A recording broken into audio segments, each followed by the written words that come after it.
Hola, bienvenidos a esta última sesión sobre la inflación, en el que vamos a discutir y a presentar ya el informe final sobre la inflación del siglo XXI, políticas monetarias y restricciones institucionales. En esta última sesión me acompañan, como no, los autores, profesor Cabrillo, profesor José María Martínez, bienvenidos y muchas gracias por aceptar la amable invitación y elaborar el informe. Para discutir esta última sesión contamos con la inmejorable compañía del profesor Carlos Rodríguez Brown y John Muller, periodista. Voy a hacer una breve presentación de todos los participantes y después daré paso a el debate y la presentación de los principales puntos de dicho informe. Bueno, profesor Francisco Cabrillo es catedrático emérito de Economía Aplicada de la Universidad Complutense de Madrid y profesor eminent senior en UNIR. Fue director del Instituto de Economía de Mercados, Senior Associate Member del St. Anthony's College de la Universidad de Oxford y presidente del Consejo Económico y Social de la Comunidad de Madrid. Bienvenido, profesor Cabrillo. Muchas gracias, encantado de estar aquí otra vez. José María Martínez, analista de Economía Internacional, actualmente desde el Servicio de Estudios de una gran empresa, asesora sobre la evolución previsible de la macroeconomía, mercados internacionales y en temas como la política monetaria y fiscal. En UNIR es miembro del CTI y del claustro del Máster Universitario en Economía Internacional. José María, bienvenido. Muchas gracias, un placer. Bueno, para enriquecer este debate, como ya les adelanté, contamos con la participación del profesor Carlos Rodríguez Brown, que nos acompaña online, catedrático de Historia del Pensamiento Económico de la Universidad Complutense de Madrid y gran comunicador, actualmente desde los diarios La Razón, Expansión y colaborador en Onda Cero Radio. Profesor Brown, Rodríguez Brown, bienvenido. Gracias. Muchas gracias por estar aquí. Y también nos acompaña John Muller, periodista con una reconocida trayectoria en medios y con intensa actividad de divulgación de la economía. En la actualidad es articulista en el diario ABC y colaborador en Onda Cero Radio. Muchas gracias por participar, John. Muchas gracias. Presentados ya los principales participantes de esta presentación coloquio, voy a dar la palabra al profesor Cabrillo para que nos presente el informe y un poco las principales ideas identificadas. Profesor Cabrillo. Muchas gracias. Bueno, yo diría que este informe nace, utilizar una palabra una expresión bastante conocida, pero adecuada, como el final de la inocencia. Es decir, hemos vivido durante más de 20 años, 30 en muchos casos, con unas tasas de inflación muy bajas en el mundo occidental, tanto de Europa como Estados Unidos. Y en un momento dado, esta tendencia se rompe. Y en 2020, la inflación se desata a niveles que no se habían visto desde la década de 1980. La pregunta, lógicamente, es ¿por qué? Aparte de que esto sea malo, ¿por qué ha ocurrido? Hemos reflexionado sobre esto en el informe y pensamos que hay dos tipos de explicaciones. Hay una técnica, sin duda, las cosas se hacen mal, ¿no? Y hace poco os releía unas declaraciones que Jerome Powell, el presidente de la Reserva Federal, hizo en el Senado de los Estados Unidos en 2020, cuando le preguntaron si no le preocupaba el crecimiento de la cantidad de dinero, la M2, que estaba creciendo en Estados Unidos a la mayor tasa desde la Segunda Guerra Mundial, y contestó que no, que él pensaba que la correlación entre inflación y oferta monetaria no estaba ya tan clara como antes se pensaba y que no creía que aquello fuera a tener grandes efectos en la economía norteamericana. Un error grave, ¿no? Pero hay algo más. La tesis nuestra es que sí, y de ahí el subtítulo del trabajo, restricciones institucionales. Lo que nosotros pensamos es que la política monetaria no puede considerarse de forma aislada. Si uno analiza la política económica en la línea de lo que haría Buchanan en la teoría de la elección pública, lo que se encuentra es que durante mucho tiempo la idea de que las restricciones políticas, grupos de interés, políticos maximizadores de utilidad para conseguir reelección, etcétera, afectaba a variables como el gasto público, los impuestos, pero no a la política monetaria, porque se suponía que los bancos centrales eran independientes. Hoy lo que nos preguntamos en este estudio, planteamos muchas dudas, es ¿esto es así? Porque lo que estamos viendo es que la inflación se debe en buena medida a la financiación por parte de los bancos centrales de las políticas públicas, financiando gasto público, en el caso del Banco Central Europeo, cuando el Banco Central Europeo compra masivamente deuda pública. Y esta compra de deuda pública, que los bancos centrales en principio hacen en cantidades mucho menores como instrumento de política monetaria, lo que técnicamente se llama la política de mercado abierto, ha ido mucho más allá. Esto no ha sido política de mercado abierto, esto ha sido financiación de déficit de algunos países muy elevados, entre ellos el nuestro. Por tanto, esta es una de nuestras conclusiones, y la última es que nos preguntamos, bueno, ¿qué va a pasar en el futuro? Creo que tenemos que asumir esta restricción institucional y que a partir de ahora las políticas tienen que ser vistas desde este punto de vista.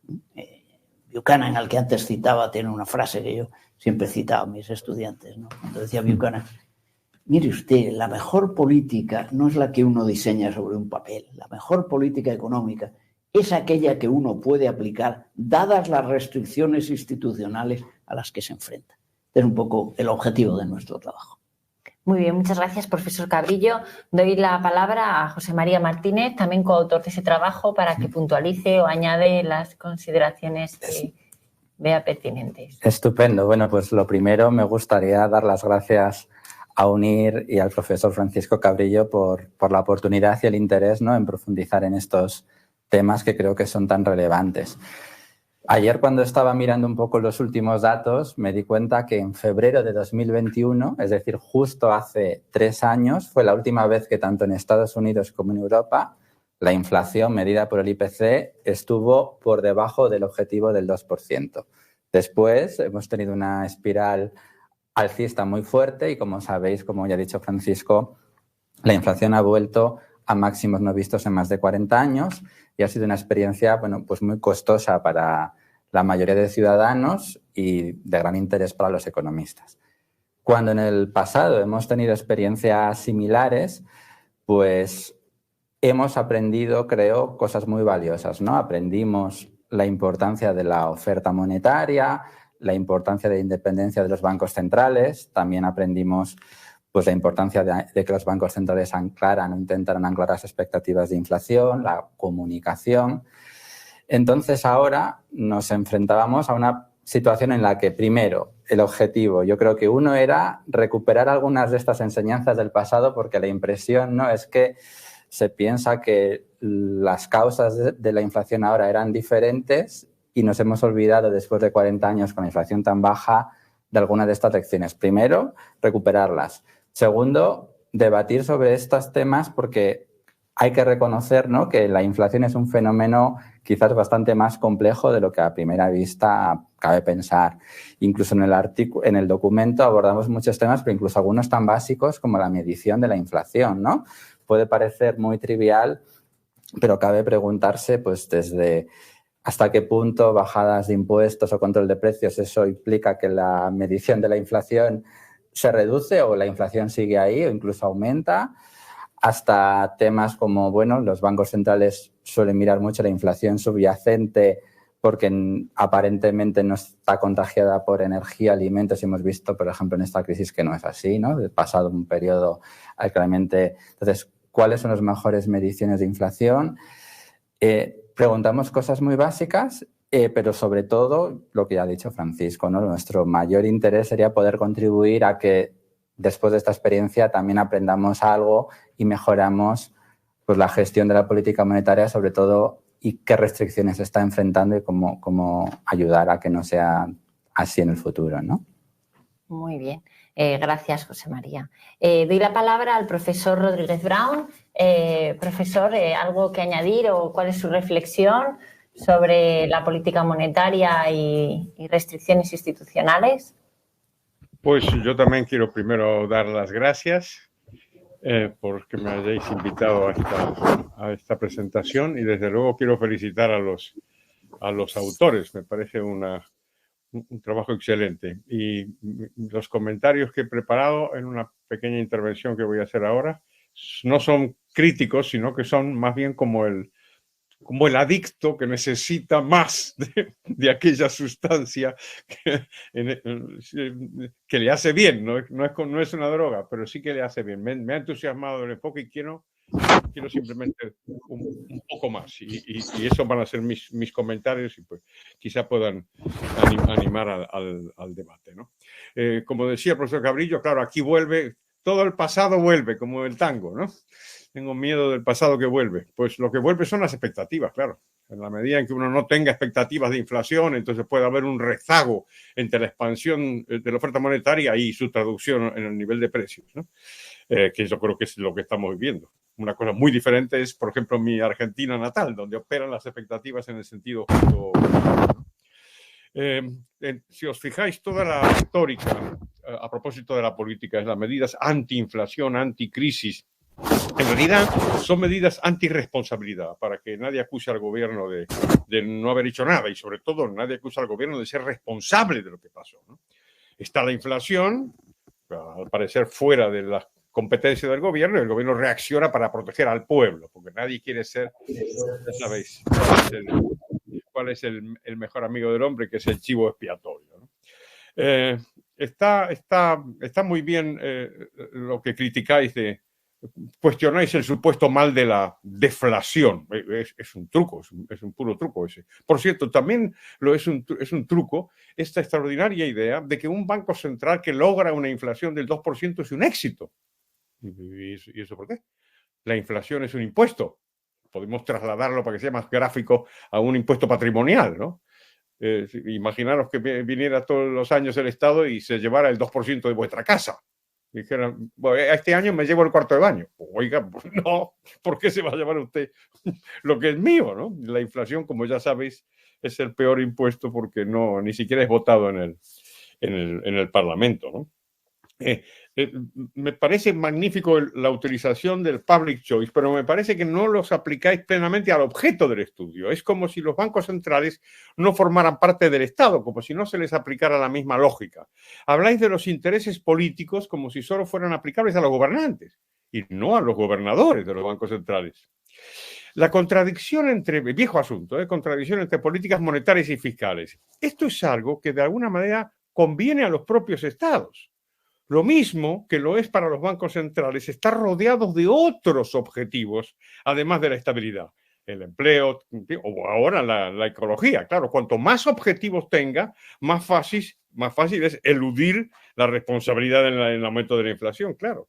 En la página 10 me parece una ingenuidad lo que decís de la solución del problema de la inflación. Es mucho más fácil cuando la política monetaria y fiscal trabajan juntas para acabar con ella. Aquí me parece que estáis teniendo una visión angelical de la política, ¿no? Decís vosotros que es ingenuo pensar en el gestor público como en el maximizador del bienestar social. Maximiza el propio.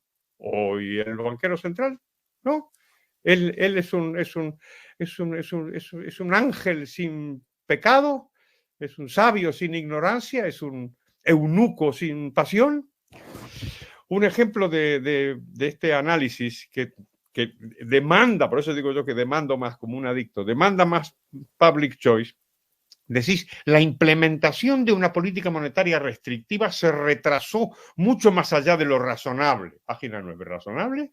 ¿Razonable para quién? La lógica de la public choice es que los bancos centrales van a actuar también para maximizar su propia legitimidad y no recibir culpas.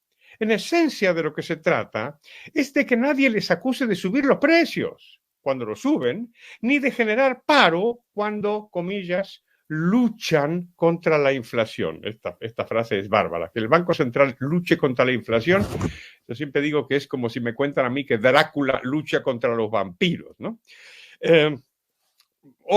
La deuda pública, decís, fue alcanzando niveles ya muy elevados. ¿Para quién? ¿Por qué los estados se endeudan?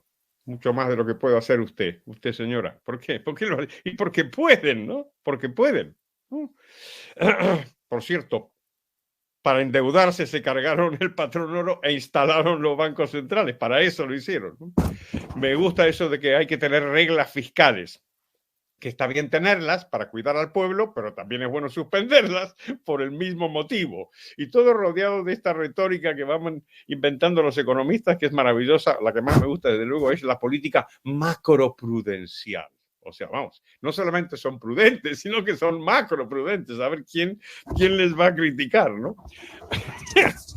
Lo de la inflación temporal, decís que fue un grave error de los bancos centrales. Yo creo que no fue un error de los bancos centrales. Fue una estrategia.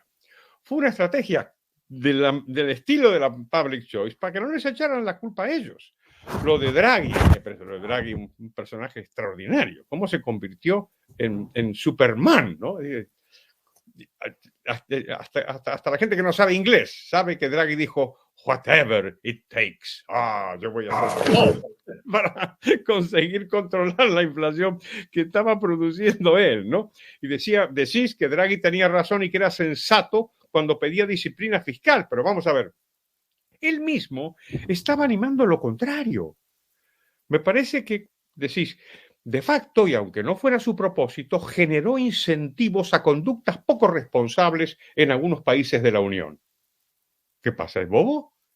¿No se dio cuenta de que abaratar el crédito iba a animar la deuda pública? No puede ser, ¿no?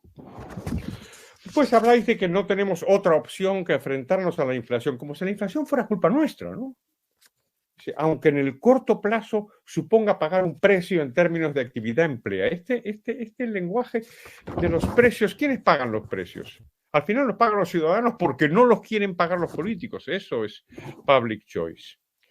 Vamos terminando. Importante cuestión de las reglas y las restricciones. ¿Cómo entender esto de las reglas, ¿no? ¿Por qué no reflexionar sobre las reglas que los estados se ponen a sí mismos y a continuación se saltan? Recordemos lo de Maastricht, esta cosa maravillosa, ¿no? Siempre uso, si acordáis de Anthony de Jacet, decía que esto de las restricciones que los políticos se ponen a sí mismos hay que compararlo con Ulises. Porque claro, ¿por qué fue que Ulises no cedió al canto seductor de las sirenas? Porque lo habían atado otros al mástil. Pero desde luego si se hubiera atado a sí mismo, se habría desatado rápidamente, ¿no? ¿De dónde viene la cuestión de la independencia de los bancos centrales? Yo creo que también viene del public choice, del fin del patrón oro, de convencer a la gente de que tendremos algo parecido al patrón oro, pero más flexible, que es lo que decía Keynes en el Tract. Claro, la baja inflación de los primeros 20 años del euro fue para todo este proceso que os cuento, pues muy útil. ¿Por qué? Y porque ganó legitimidad. No solamente con Alemania, que fue el país que más desconfiaba de todo este invento, con razón, claro, sino con el resto de los países europeos. Entonces ahora, una vez que la hemos legitimado, se dispara y ahora se trata de contenerla. Que no se dispare, pero que la gente aguante más con una inflación decreciente. Otro asunto de public choice, la Unión Europea en realidad es un Estado. Y se le aplica las mismas lógicas. Decía el propio de Jacet que los que miran la Unión Europea y dicen, no, esto no es un Estado, es como los que miran un renacuajo y dicen, esto nunca se va a transformar en un sapo, ¿no? Los estados nacionales les gusta eso de los hombres de negro, los rescates, que lo malo sea exógeno, lo decís vosotros, en la página 29. Pero a ver cómo se juega el juego, lo vemos ahora con los llamados fondos europeos. Un gran éxito, y nadie destaca que esto es deuda pública, como lo revela uno de los momentos más bochornosos de la bochornosa gestión de Pedro Sánchez, que es cuando vuelve de la negociación europea y todos los ministros le reciben en la Moncloa puestos de pie, cuando lo que traía era un incremento de la deuda pública, que eso es lo que son los famosos fondos europeos. En fin, la lucha contra la inflación, decís, es una tarea larga y están dispuestos a no cometer los errores del pasado, los banqueros centrales. Hombre, a ver, los tratáis como si fueran unos angelitos. y yo creo que no lo son. Aplicarles el mismo razonamiento que con tanta fertilidad habéis utilizado en este trabajo. Muchas gracias. Gracias, profesor Rodríguez Brown, por su análisis. Y yo creo que han salido muchas cuestiones que van a dar pie a un debate muy interesante. Pero previamente a este debate doy la palabra a John Muller para que haga su intervención y los comentarios que estime oportuno. Muy bien. Muchísimas gracias por la invitación. Y bueno, primero decir que el trabajo que han hecho el profesor Cabrillo sale completamente de lo normal. O sea, Carlos ha hecho una crítica detallada, pero lo normal es no encontrarnos este tipo de trabajos en el mercado. O sea, estos estudios no están en los principales centros de pensamiento económico. Es más, los principales centros, el mainstream económico está dominado por la sensación de que los antiguos conocimientos económicos han quedado cuestionados por la nueva situación económica. Y yo creo que es un acierto citar ahí al comienzo del estudio el libro de Rogoff y Reinhardt, el de Esta vez es diferente, y no hay que olvidar, yo creo que la ironía siempre se entiende mal, que el título es irónico. O sea, el título es exactamente irónico. Lo que ellos querían decir es que, mire, sí, le van a decir que esta vez es diferente, pero siempre es lo mismo. Y esta vez ha ocurrido exactamente eso. No, la inflación no es un fenómeno monetario, y ahí hemos estado discutiendo durante mucho tiempo si Friedman tenía razón o no, si los estudios de los monetaristas tenían razón o no en la inflación. Y yo creo que se ha dado un fenómeno que me parece interesante. La economía ha ido cambiando con el paso del tiempo, no solo porque han cambiado las circunstancias objetivas. Antes era la gestión de la escasez y hoy prácticamente en muchos casos es la gestión de la abundancia, ¿no? Y tiene más que ver con el reparto que con la producción. En el año 70 teníamos que ganar la batalla de la producción. Hoy tenemos que ganar la batalla de la distribución, del reparto. Incluso conceptualmente a lo mejor va a haber que retocar el concepto o mirarlo de otra manera porque las circunstancias objetivas han cambiado. Cuando Friedman formuló esto de la política de la inflación es siempre un fenómeno monetario, claro, hay que pensar que lo hizo en un libro que se llamaba A Monetary History of the United States. Y estábamos hablando de una época que yo caracterizo y digo es la época en que la economía se estaba desprendiendo de la filosofía. El profesor Rodríguez Brown sabe bastante de esto porque Adam Smith era un filósofo. Y entonces, bueno, pues de alguna manera había un parentesco. Y entonces existía, y Friedman, en este caso hay que pensarlo también, formuló esto probablemente pensando en Hegel o pensando en Marx, pensando en cómo se formulaban las grandes leyes de la historia y esa manera ampulosa que tenían los historiadores de decir esto es inexorable, esto va a ocurrir así, y se formulaban leyes generales. Hoy nos hemos ido al otro lado. En vez de formular leyes generales, tenemos tantos datos, tenemos tantos modelos y sobre todo, por tomar el término que me han gustado mucho en el trabajo de dominancia. Habláis de dominancia fiscal, de dominancia monetaria, de dominancia financiera. Yo digo, en la economía hoy hay dominancia matemática. Hay dominancia matemática, hay dominancia de modelos y entonces tenemos tantos datos concretos que tenemos a economistas que están absolutamente concentrados y que pueden detallarnos exactamente cómo se forman los precios en la economía moderna, porque tienen datos suficientes para formular una tesis sobre eso. Esto nos ha llevado a una situación, yo pongo el ejemplo siempre de los periodistas, se ha dicho, un periodista es un océano de conocimientos de 1 centímetro de profundidad. Hoy los economistas del mainstream son, quiero decir, con esto no lo digo de manera peyorativa, digo mainstream cuando digo la corriente principal, central en nuestra sociedad. Esos economistas están trabajando tanto en un solo punto que lo que tenemos son túneles de miles de metros de profundidad, pero de apenas 1 centímetro de diámetro. O sea, todo lo contrario del océano de conocimientos. Y entonces, efectivamente, unos están viendo los shocks de oferta, unos están viendo la configuración de los precios, están viendo distintos aspectos, pero de manera tan profunda que perdemos la visión global. Y la visión global es que la inflación, desgraciadamente, sigue siendo un fenómeno principalmente monetario, porque atañe a los precios. Ahí hay una paradoja que dejo sobre la mesa. Bueno, a mí me ha sorprendido y creo que esto es una cuestión que desgraciadamente los periodistas no le hemos prestado suficiente atención, lo que decía el profesor Cabrillo y que dicen en el trabajo, que los bancos centrales ya desprecian la evolución de la masa monetaria. O sea, cuando de las dos maneras que tienen los bancos centrales de controlar la inflación, el crecimiento de la masa monetaria me parece central. Incluso me parece más importante que el control de los tipos de interés, que es una manera de regular el caudal, pero lo otro es muy importante. Entonces, bueno, que empieza a despreciar nos lleva a uno de los atropellos que se ha cometido en política monetaria. Cuando empezó la expansión cuantitativa como solución para salir de la crisis de 2008, la Reserva Federal argumentó que eso no era política monetaria y lo excluyó de la política monetaria. Y luego dijo que eso no causaría inflación, probablemente la misma persona que dijo que los estudios ponían en duda la relación entre el crecimiento de la masa monetaria y la inflación, etc. Y entonces dijo que la expansión cuantitativa no era, en definitiva, política económica. Bueno, en Europa copiamos tal cual la expansión cuantitativa, pero cuando en Estados Unidos se hace expansión cuantitativa, lo que está haciendo en el fondo la Reserva Federal es cambiar deuda a largo por deuda a corto, o al revés, pero no está haciendo más que un movimiento de calendario, de calendarización de la deuda. En Europa no es así. La expansión cuantitativa en Europa, cuando el Banco Central Europeo compra deuda a los estados, en el fondo lo que está haciendo es mutualizando deuda. Está emitiendo eurobonos.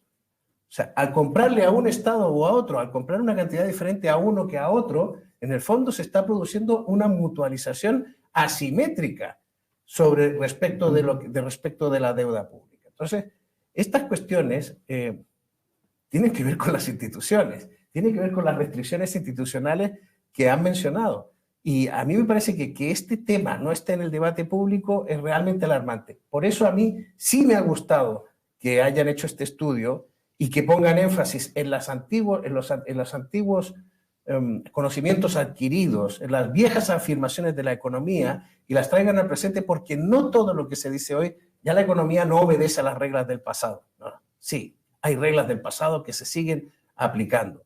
Y lo que sí podemos decir es que probablemente los economistas modernos, desgraciadamente, no han tenido la experiencia personal de la inflación. La inflación es perversa.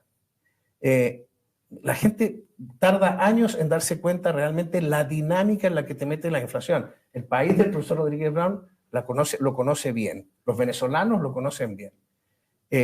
Ayer salieron datos del INE, la encuesta de calidad de vida.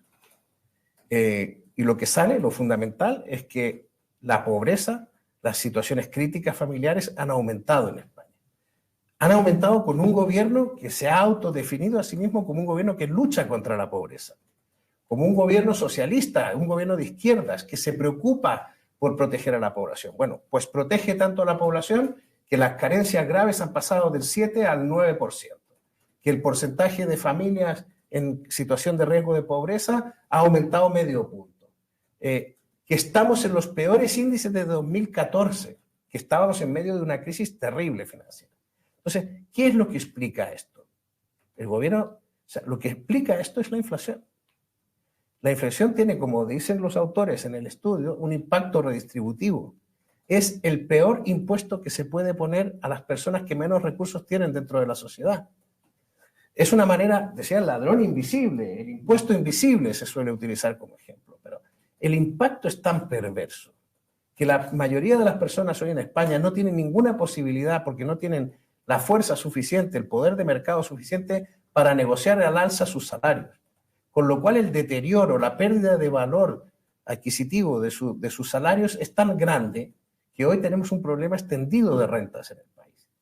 A eso hay que unirle la decadencia económica en la que estamos instalados desde hace 15 años, en que el producto no crece porque yo creo que las capacidades creativas y el dinamismo de la sociedad española está arrojado por los impuestos y lo que se llama permisología, que es esta cantidad de autorizaciones, reglas que hay que cumplir, que definitivamente estamos en una situación en la que nos hemos instalado en una horrible mediocridad.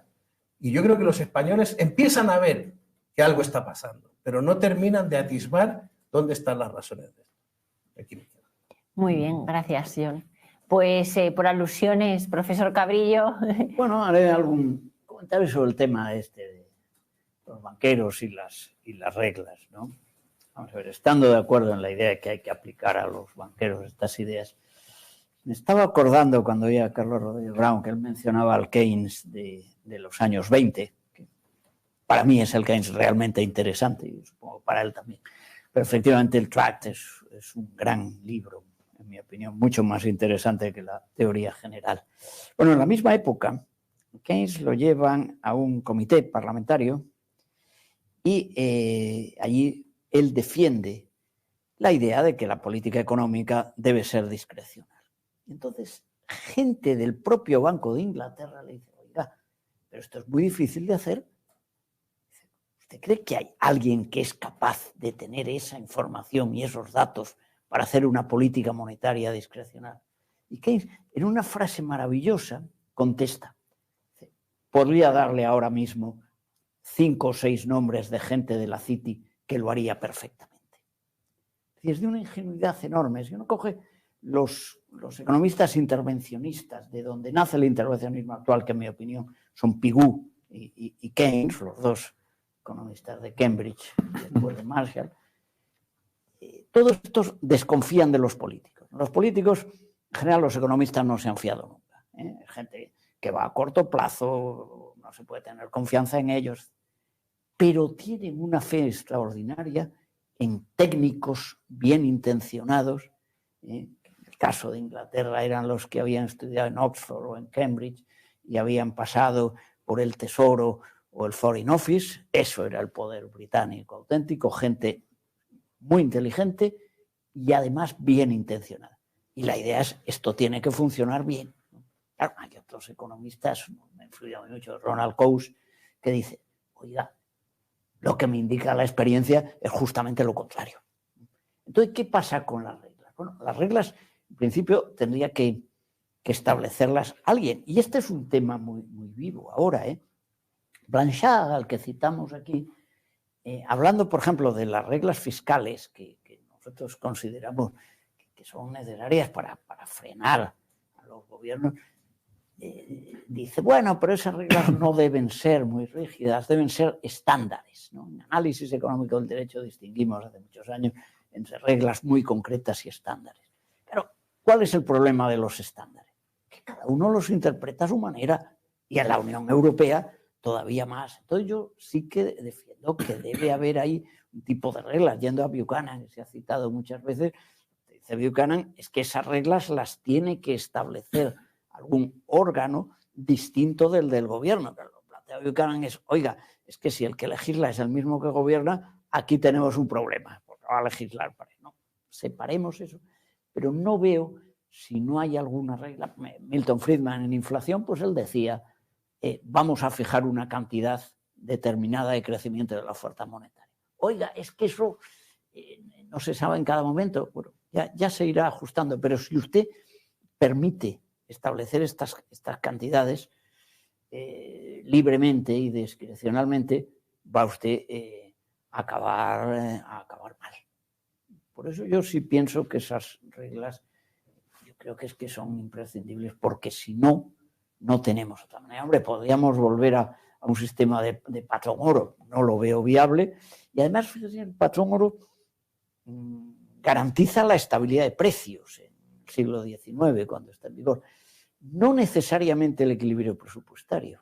Se puede tener déficit, y España tuvo déficit muchas veces, y patrón oro. Lo que pasa es que no podía monetizar la deuda, pero la deuda española ha estado rechazada por las bolsas de París, que era donde cotizaba en distintas ocasiones. Yo hoy sí pienso que hay que imponer una regla de fuera y que esa restricción institucional es muy importante. ¿Cómo lo hacemos? Pues ese es uno de los temas claves. Muy bien, pues muchas gracias. ¿Algo que añadir, profesor Rodríguez Brown? ¿Algún comentario? Sí. Muchísimas gracias. Muchísimas gracias. El profesor Cabrillo sabe mi debilidad. Él tiene debilidad por el Tract on Monetary Reform, el breve tratado sobre la reforma monetaria. Es el Keynes de los años 20, el Keynes antes de la teoría general. y yo tengo mucha debilidad por ese libro, entre otras cosas, porque lo traduje yo al español. Pero fijaros, hablando de restricciones, el propio Keynes reconoce la virtud que ha señalado el profesor Cabrillo, que tenía el patrón oro, que era la estabilidad de precios. Y en ese libro dice que la inflación entre el final de las guerras napoleónicas y el comienzo de la Primera Guerra Mundial había sido prácticamente nula. Él mismo lo reconoce. Reconoce algo más, hablando de restricciones.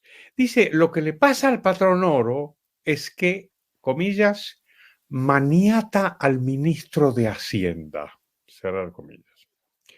O sea que tenía muy claro eso. Pero entonces, ¿por qué quiere cargarse el patrón oro? ¿Por qué llamó al patrón oro una reliquia bárbara?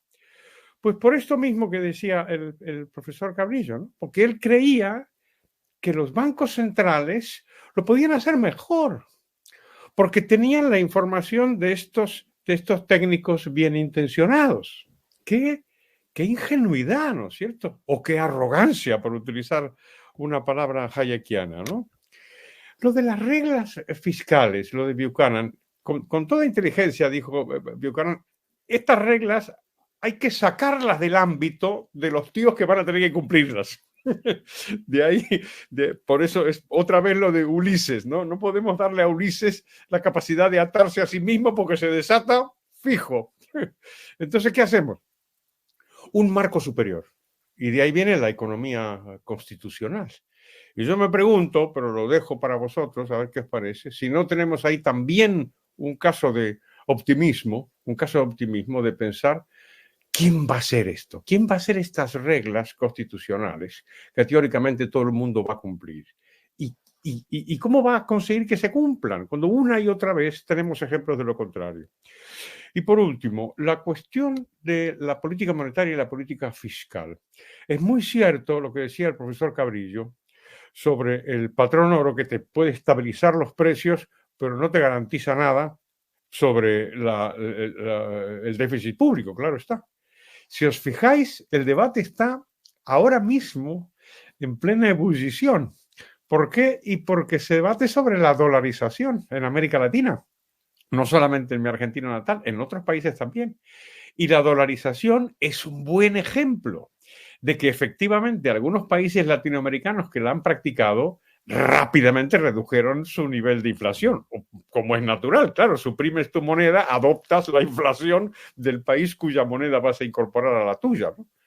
Pero no resuelves el tema de la expansión del Estado, de su intuición, del déficit y de la deuda, ¿eh? Gracias. Pues a la pregunta sobre qué reglas constitucionales podemos establecer que plantea el profesor Brown, Cabrillo, John. No. A ver, el tiempo me ha convertido en un escéptico sobre el tema de las reglas constitucionales, porque, y mucho más aún de los estándares, como bien señalan los autores en su texto, ¿no? Porque hemos estado muchísimo tiempo por encima de la regla de la deuda del 60%. Es más, tenemos previsiones en el artículo 135 reformado de la Constitución, que se hizo una reforma para ganar credibilidad ante los mercados, que es muy estricto respecto del tema de la deuda, y sin embargo hemos alcanzado niveles nunca vistos, porque siempre existe un escape, siempre existe una excusa, siempre existe alguna y los políticos se cuidan muy mucho además de ponerlo de tal manera que siempre habrá una pandemia para justificar que nos hemos salido del carril. Entonces, mi criterio es que lo que tiene que haber es una combinación de reglas y mercado. El mercado al final atiende a las reglas como una especie de benchmark que utiliza para juzgar el comportamiento de los países, y con esas reglas se va dando cuenta quién tiene más déficit, quién tiene menos, quién tiene más deuda, quién tiene menos, quién tiene una economía que es insostenible o incapaz de pagar una deuda porque no crece, por ejemplo, porque las deudas, esto es otra cosa, no se pagan las deudas. O sea, yo recuerdo cuando yo entré a la universidad, Chile debía 40.000 millones de dólares, era una dictadura militar y una economía de mercado en fase de liberalización, pero que aún no acababa de crecer. Y yo decía, esto no lo vamos a pagar nunca. Efectivamente, no se pagó nunca. Lo que pasa es que el PIB de Chile se multiplicó por 20 o por 30. y la deuda pasó a ser irrelevante. Eso es lo que tendría que estar planteándose España en este momento, ¿no? Cómo multiplicar su PIB, que estamos clavados ahí en 1,4 billones y cuando deberíamos hace mucho rato estar en 1,8, 1,9 y apuntando a los 2 billones, ¿no? Si queríamos seguir en la Liga de Campeones que decía Zapatero. Entonces, yo creo que las reglas tienen que estar con el mercado, con un mercado que las vigile. Y esto es una cosa que ha hecho el Banco Central Europeo, que es privar el juicio, amputar el juicio del mercado. O sea, lo que hace Draghi como comentaba el profesor Rodríguez Brown, cuando dice lo de whatever it takes, en ese momento el problema era la fragmentación de la deuda, la prima de riesgo, que era lo que comíamos en casa todos los días en los telediarios. Esa fragmentación del mercado, esa prima de riesgo tenía una razón de ser, y era que efectivamente Italia, España, Portugal eran economías que en ese momento su credibilidad estaba cuestionada porque Grecia había hecho trampas con los números, los demás teníamos déficit inaguantables, teníamos una burbuja inmobiliaria enorme, en fin, había una serie de vicios en nuestra economía que había que corregir y nadie lo estaba haciendo. Pero lo que hace Draghi es que en el fondo ciega al mercado al decir, haré lo que sea necesario. Ciega al mercado y empieza además a financiar a los estados. Con lo cual, lo que hemos hecho es ahora mismo el mercado no tiene una opinión natural, real, de lo que está pasando con las economías de los países. Está dopada por la actuación del Banco Central Europeo. Y yo solo quiero decir que mi opinión de los bancos centrales, yo también creo que efectivamente durante mucho tiempo ha habido una visión de que ahí teníamos un cuerpo de élite gestionando asuntos importantes para los ciudadanos. Pero aquí funcionan las cosas a 2 niveles. Por una parte, las instituciones se contagian del signo de los tiempos.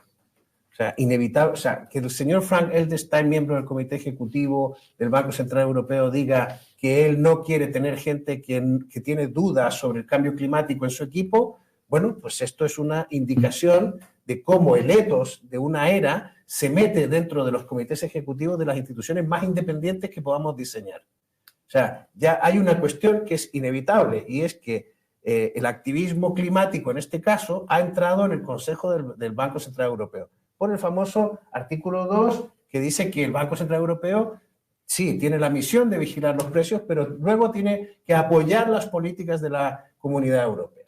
Bueno, pues es verdad que hay una política de pacto verde que asume la necesidad de la mitigación climática y eso el banco lo ha internalizado. Y hace bien porque efectivamente hay una dimensión del problema climático que atañe a la estabilidad de precios. Pero eso es muy distinto a que el banco se convierta en el instrumento que va a hacer que la economía se descarbonice o que tú dejes de contaminar o que tú dejes de llevar tu motor de combustión. Eso es muy distinto. O sea, una cosa es predecir y advertir de lo que va a ocurrir con los precios y tomar las medidas del caso, y otra es empezar a pinchar a la gente para que abandone su coche. O a los agricultores para que dejen de utilizar determinados químicos. Y hemos visto que en el banco ha pasado esto. O sea, la entidad es independiente, sí, pero se ha teñido con el signo de los tiempos.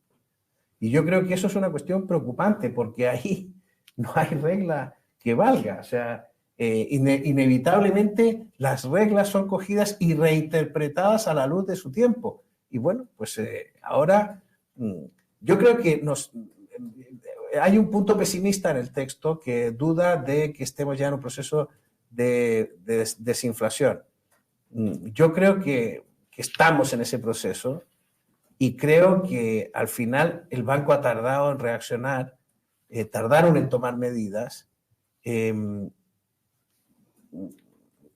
pero yo, fíjate, creo que al final, y además no contaron con la colaboración de los gobiernos que hacían políticas expansivas en medio de un recalentamiento. Pero bueno, al final yo creo que hemos salido bastante bien librados de esto. Yo creo que la próxima crisis no va a venir tanto por el lado de la política monetaria como de la inteligencia artificial, de la burbuja que se está formando en torno a la inteligencia artificial. Muy bien, muchas gracias. Pues enlazando un poco con lo que comentas, todo indica que la inflación, bueno, ya está siendo finalmente controlada en Europa.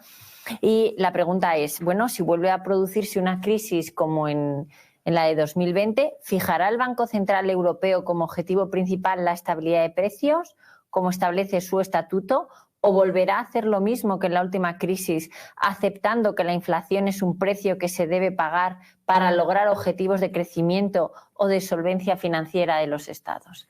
Lanzo esta pregunta para quien considere... Bueno, si queréis, comienzo yo.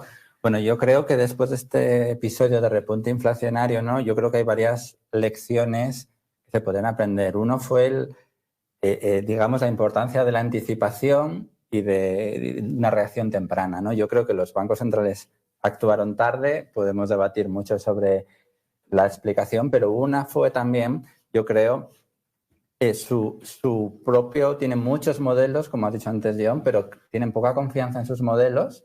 Esto les hace ser muy data dependent, ¿no? Entonces, uno, yo creo que mirar tantos datos, están mirando la economía por el espejo retrovisor y esto puede ser un error, ¿no?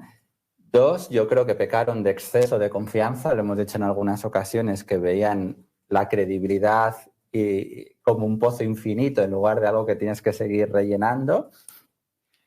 Y el otro punto para mí, ¿no? es que el contexto económico yo creo que ha cambiado mucho después de la crisis financiera global estos últimos 10 años a el mundo actual después del COVID, ¿no? Entonces, en estas restricciones que estábamos hablando siempre han existido, pero yo creo que en un mundo después de la crisis financiera global donde había riesgo, había debate de que podía haber insuficiencia de demanda, riesgos de deflación mala, no por productividad, sino pues por otros problemas que tenía la economía, tenía más sentido pues, prácticas como el quantitative easing, etcétera, dentro de todo el debate de lo malo que ha podido traer.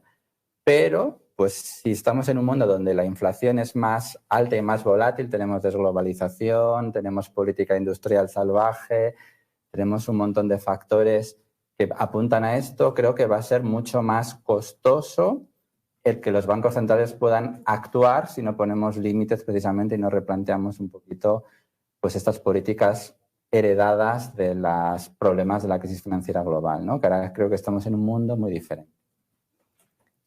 Bueno, yo me estoy acordando de esto que aprendemos y no aprendemos, de un discurso muy conocido de Ben Bernanke, que fue presidente de la Reserva Federal. Yo creo que el discurso es anterior a su presidencia, que pronuncia en un homenaje que se dio a Milton Friedman cuando Friedman cumplió 90 años.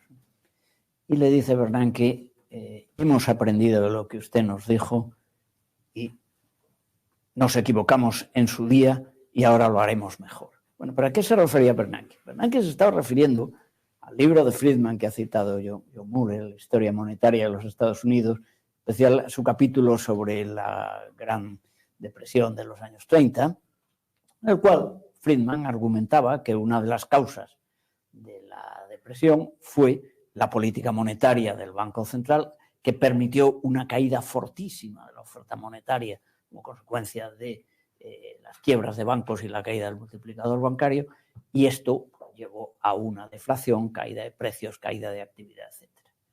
Entonces, lo que estaba diciendo Bernanke es, vale, hemos aprendido eso, sabemos que no se puede dejar caer bruscamente la oferta monetaria porque eso trae problemas. Pero esto es una parte. Lo que luego vimos que han aprendido es Friedman, eso era Friedman capítulo 1.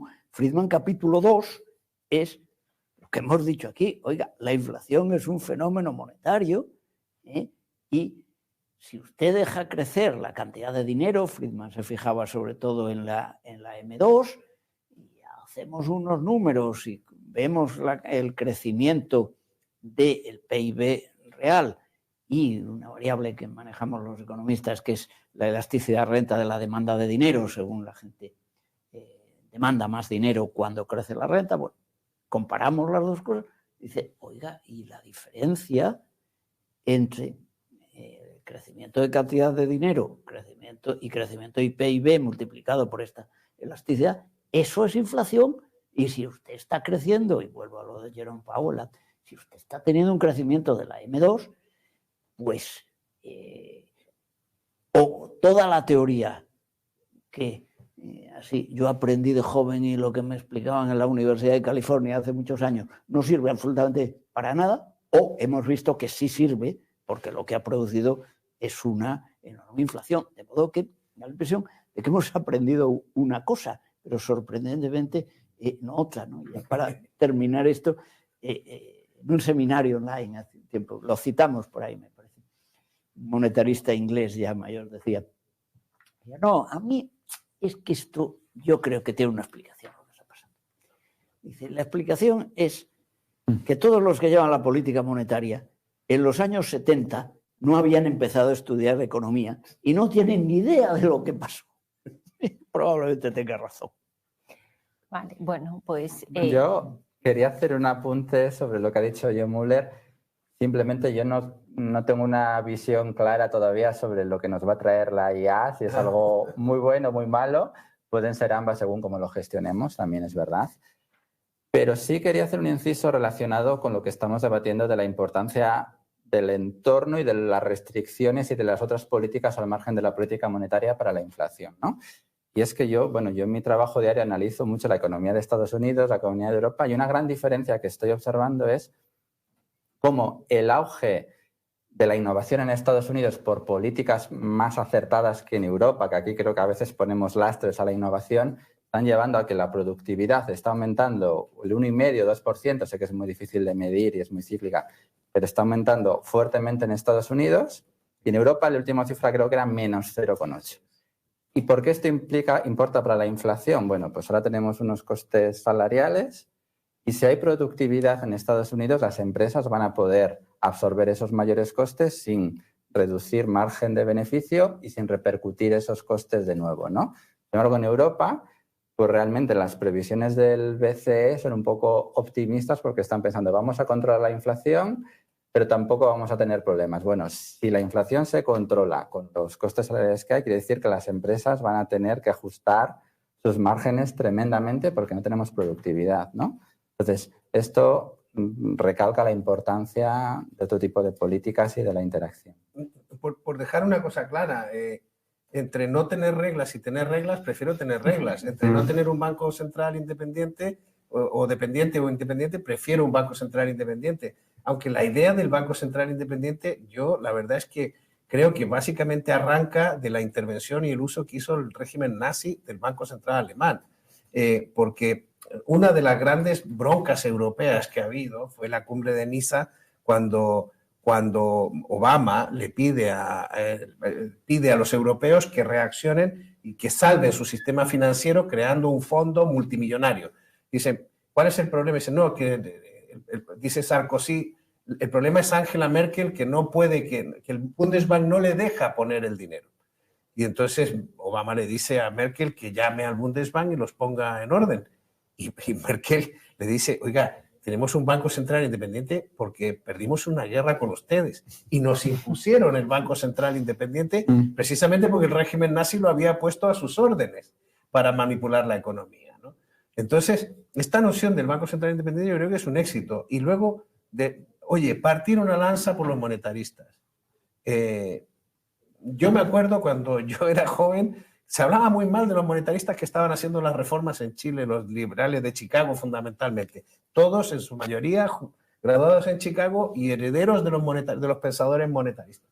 Pero los monetaristas derrotaron la inflación de los 70 y crearon un esquema de estabilidad de precios para los siguientes 30 años.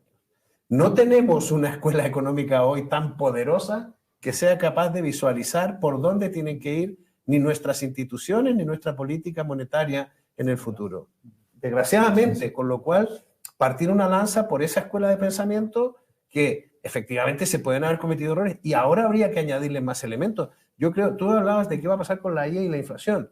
Yo digo, hemos menosvalorado totalmente el papel de China en la etapa, el elemento desinflacionario que China ha hecho en el mundo, fabricando barato y compitiendo y haciendo bajar los precios a nivel global en las 2 primeras décadas del siglo, cuando decimos, pero ¿cómo la masa monetaria se incrementó y no provocó inflación? Pues porque estaba China produciendo como malos de la cabeza. Entonces, hay más factores sobre la mesa que hay que que hay que mirar, pero yo sí diría, es un error no mirar la evolución de la M2.